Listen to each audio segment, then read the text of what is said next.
À l'affût de l'actualité culturelle, Binocle TV décide de vous faire découvrir la braderie de l'art.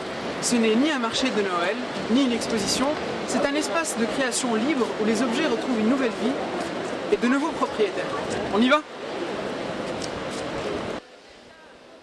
Créée en 1991 par Fanny Bouyagui, la braderie de l'art est une allusion tendre aux braderies du Nord, tout en étant un événement atypique. Le concept est d'enfermer pendant 24 heures plus de 150 artistes venus du monde entier. Designers, peintres, sculpteurs, graffeurs ou encore graphistes, quelle que soit leur discipline, tous travaillent en public à partir d'objets et matériaux de récupération et vendent eux-mêmes leurs pièces dans des prix variant de 1 à 300 euros.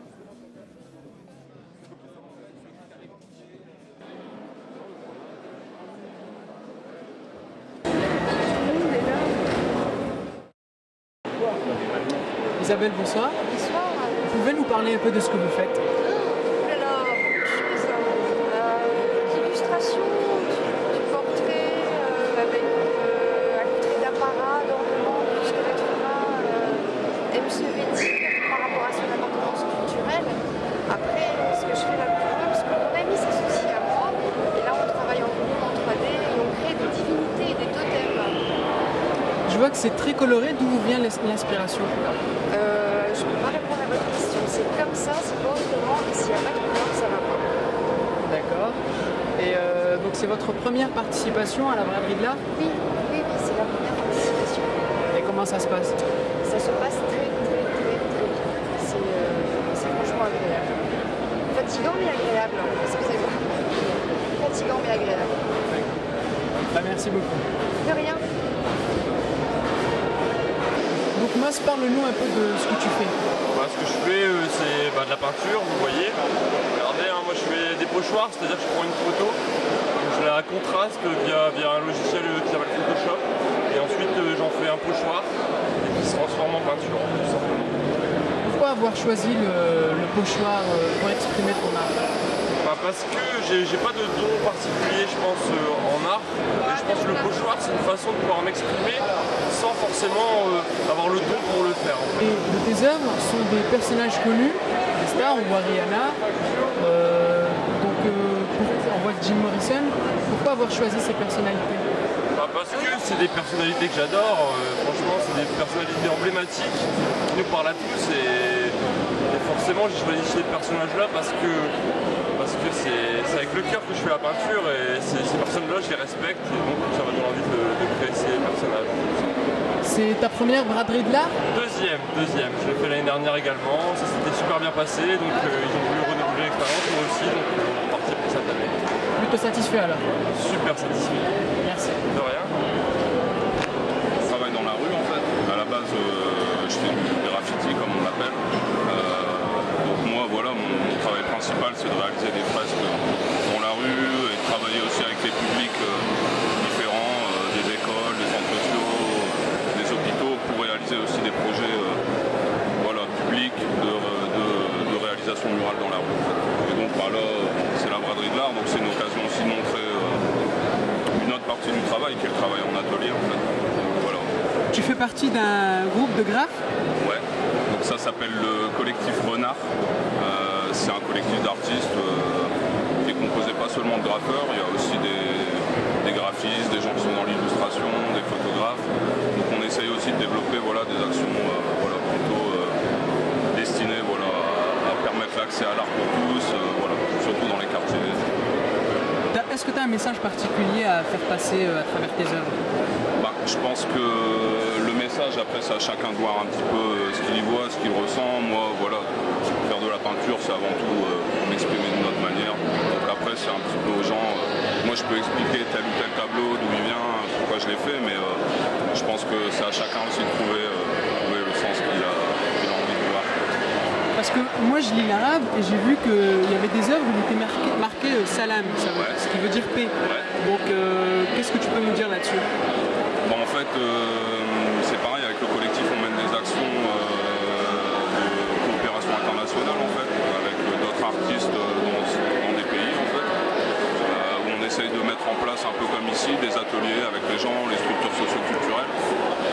Et on a bossé pas mal au Maroc et aussi avec les réfugiés palestiniens au Liban et en Palestine.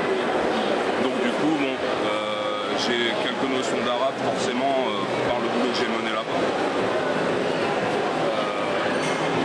Et je pense que c'est une bonne chose de pouvoir s'en servir parce que c'est une calligraphie intéressante. On peut faire des rapprochements avec le tag de rue. Il y a quelque chose d'intéressant là-dedans. Et faire passer des messages, de toute façon, ça a toujours été mon credo, quoi, parce que pour moi, faire du graffiti sans avoir un but derrière, sans faire passer un message, c'est pas faire du graffiti, c'est pas être dans la rue. C'est juste d'utiliser un support, une méthode, comme certains le font, parce que c'est un petit peu la mode aussi en ce moment, mais je pense que l'important, c'est d'être dans la rue, de faire passer un message. Donc, que ça soit de manière colorée, juste par des dessins, ou aussi en faisant passer quelques mots. Donc moi, régulièrement, dans mes phrases, par exemple, j'essaye de mettre des phrases d'auteur ou des choses comme ça. Donc essayer aussi de faire réagir les gens un petit peu par ça. Donc voilà, c'est pour ça que sur certaines œuvres, j'ai joué sur deux choses. L'esthétique de la calligraphie, que je mets en rapport avec le tag de rue. Et une deuxième chose, le message, un petit peu pour... voilà. C'est ta première braderie de l'art? Là, c'est la troisième fois. Ouais. Et comment ça se passe? C'est plutôt bien, c'est pas mal d'échanges avec les gens. Ça permet aux gens qui connaissent mon boulot dans la rue de voir aussi ce que je fais en atelier. Ça permet de rencontrer avec d'autres artistes. Là, par exemple, il y a des Sénégalais qui sont là, il y a le premier graffeur sénégalais qui a commencé en 88, qui est là. Ça permet de faire des connexions.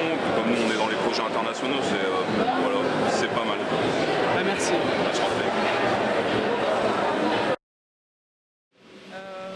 Ok. Merci. Donc je suis pas arrivée il y a longtemps et c'est vrai que je fais la braderie de l'art depuis quelques années maintenant. Et c'est toujours un plaisir de venir ici et c'est agréable de se balader et puis voir 48 heures de création. Par contre, effectivement, peut-être un peu déçue par rapport aux autres années où il y avait plus de stands et j'ai vu plus d'artistes qui me plaisaient. C'est toujours une balade agréable, mais voilà. D'accord, bah merci beaucoup. Je vous en prie.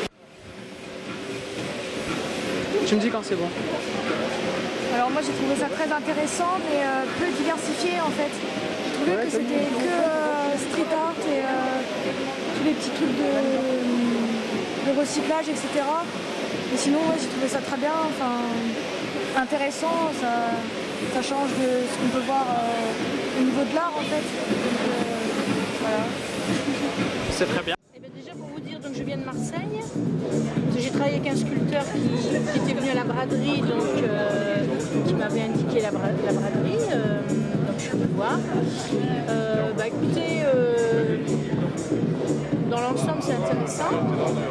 Moi je trouve que la sélection des fois laisse passer des gens qui sont un peu plus dans l'artisanat que dans l'art. Il y a des vrais artistes, mais il y en a quand même pas mal qui sont plutôt dans l'artisanat. Voilà. Bah, moi je suis pas vraiment... D'accord. Voilà. Vous venez spécialement de Marseille pour cette braderie? Oui, spécialement de Marseille, oui. Je suis contente d'être venue. Hein. En plus, j'ai profité de tout ce qui se passe à Lille que j'avais pas prévu.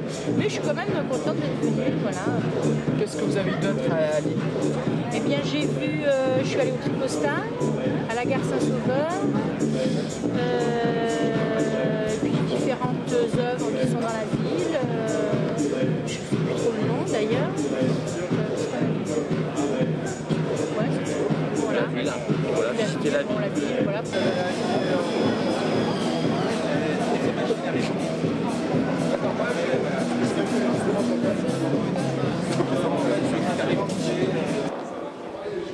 Voilà, c'est terminé pour aujourd'hui. Vous venez de découvrir la braderie de l'art à la condition publique. On vous donne rendez-vous à l'année prochaine pour de nouveaux reportages.